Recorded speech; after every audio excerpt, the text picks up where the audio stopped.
Што не сорамна і утульна паглядзець з дзяўчынай на Новы год на каля-гістарычную тэматыку, і каб гэта не былі Брыджертаны. На жаль, тут параю не серыял, а фільм.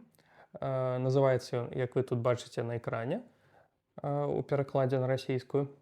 І прысвечаны ён дзівакаватым адносінам аўтара п'есы вядомай французскай Сірано де Бержерак з музай, якая надыхнула яго на тое, каб стварыць гэтую дужа вядомую класічную п'есу.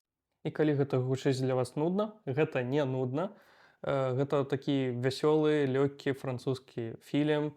Там ёсць элементы камедыйныя, Мае асабістыя фаварыты гэта вось гэтыя два мальцы, якія стаюць прадзюсарамі і спонсарамі гэтай п'есы. Я так менавіта ўяўляю ўсіх прадзюсараў. Гэта не той фільм, дзе вы будзеце рагатаць увесь час, але яго дакладна дужа прыемна глядзець. Калі вы любіце рэтра, то вось вам дужа прыгожы, дужа ўтульны камедыйны фільм 50-х гадоў пра імператрыцу Аўстрыі Сісі, пра тое, як яна ажанілася з маладым яшчэ тады імператарам Францам Іосіфам. Такая дужа прыгожая мяккая казка пра прынцэсу, якая знаходзіць свайго прынца. Тое, што трэба на каляды.